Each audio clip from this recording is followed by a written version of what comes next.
বাংলাদেশ জামাতে ইসলামের নাম শুনলেই মানুষ একটা ভয়ে কাজ করতে বা তাদেরকে আসলে বর্তমান সমাজে জামাত মানি হচ্ছে অনেক বড় সন্ত্রাসী একটা সংগঠন। শিবিরদেরকে বলা হতো রক কাটা শিবির, এবং নানাভাবে আসলে জামায়াত ইসলামকে ব্যবহার করা হতো বা সামনে উপস্থাপন করা হতো। কিন্তু এই সরকারের পতনের পরে আমরা জামাতকে দেখেছি একদমই ভিন্ন একটা চরিত্রে। আপনারা এই সরকার পতনের পরে বিভিন্ন মন্দির পাহারা দিচ্ছেন, আহতদের বাড়ি ঘরে যাচ্ছেন, নিহত সাংবাদিকদের সহযোগিতা করছেন, মানে অর্থাৎ একটা গোছানো কাজের মধ্যে কোথাও কোনো ধরনের বিশৃঙ্খলা করছেন না। এটা কি আসলে রাজনৈতিক কৌশল? না, দেখেন, এটা নতুন কিছু না, এটা আগেও ছিল। কিন্তু আমি যেহেতু স্পষ্ট কথা বলি, সমস্ত মিডিয়াই আমাদেরকে মানুষের কাছে ভীতিপ্রদভাবে তুলে ধরেছে, যা আমরা নই। এটাও আমাদের উপর একটা জুলুম ছিল। এখন যেহেতু সেই ভীতিটা আপনাদের উপরেও নাই, ছাপ নাই, এখন আপনারা বিবেকের আলোকে কাজ করতে পারছেন, এই জন্যে আপনারা এখন খোলা চোখ এবং মন নিয়ে দেখার সুযোগটা পাচ্ছেন। তবে এটা ঠিক যে এবারকার যে পরিস্থিতি, এটা তো এর আগে কখনো আসেনি।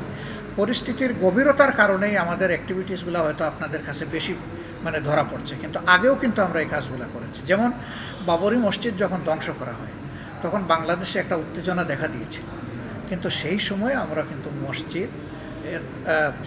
মন্দির, তারপরে বৌদ্ধ মন্দির, এগুলার তখন আমরা কিন্তু পাহারা দিয়েছি, গির্জা আমরা পাহারা দিয়েছি। তো সে তো অনেক দিন আগের কথা, এখনকার জেনারেশন এটা জানে না।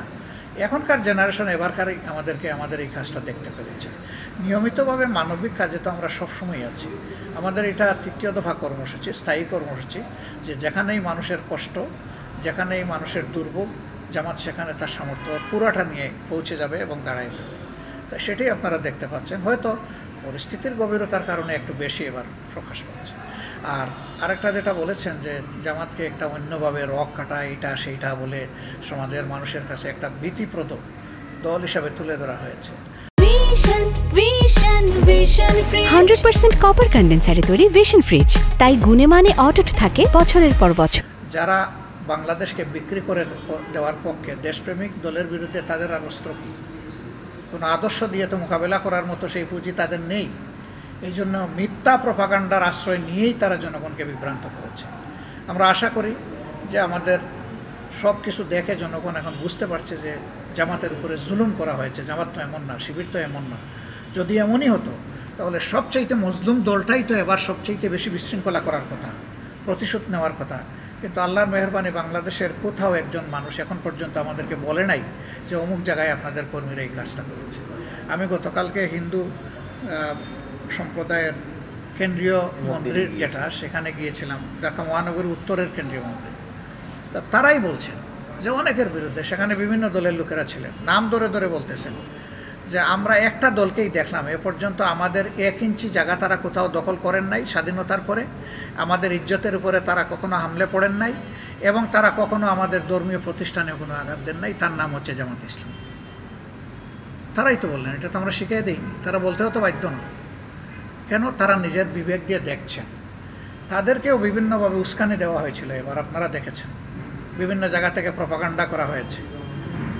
বিবিসি এই ব্যাপারে একটা এক্সক্লুসিভ নিউজ করেছিল যে তার বেশিরভাগই মিথ্যা, এটার সাথে বাস্তবের কোনো সম্পর্ক নেই। হ্যাঁ, কিছু জায়গায় যে কিছু ঘটে না এটা আমি বলবো না, ছোটোখাটো কিছু জিনিস ঘটেছে। কাদের ক্ষেত্রে? তারা রাজনৈতিক অ্যাক্টিভিস্ট, তারা নির্দিষ্ট দলের কর্মী ছিলেন, মানুষের উপরে জুলুম করেছেন, তারা বেপরোয়া ছিলেন, ক্ষুব্ধ মানুষ তাদের উপরে এই সমস্ত আচরণ করেছে। তাদের পারিবারিক উপাসনালয় হয়তো বা কোথাও কোথাও ক্ষতিগ্রস্ত হয়েছে, কিন্তু মেইন মন্দির কোথাও কিন্তু এবার ক্ষতিগ্রস্ত হয়নি। আমাদের শক্ত পাহারার কারণে আমাদের কর্মীরা হাতে লাঠি নিয়ে রাস্তায় নামাজ পড়েছে, যায় নামাজ বিছিয়ে, কিন্তু জায়গা ছাড়ে নেই, দিন রাত পাহারা দিয়েছে। শুধু আমরা না, মাদ্রাসার ছাত্ররা নেমেছে। কওমি মাদ্রাসার বিপুল সংখ্যক ছাত্র এবার এই কাজ করেছে, আমরা দেখেছি। ছাত্রদলেরও কিছু লোককে আমরা কোনো কোনো জায়গায় পেয়েছি। যাদেরকে পেয়েছি আমরা তাদেরকে তো অস্বীকার করতে পারবো না। এই সবাই মিলে এবার একটা সামাজিক প্রাচীর গড়ে তুলেছিল, যার কারণে দুর্বৃত্তরা বড় কোনো সুযোগ নিতে পারেনি।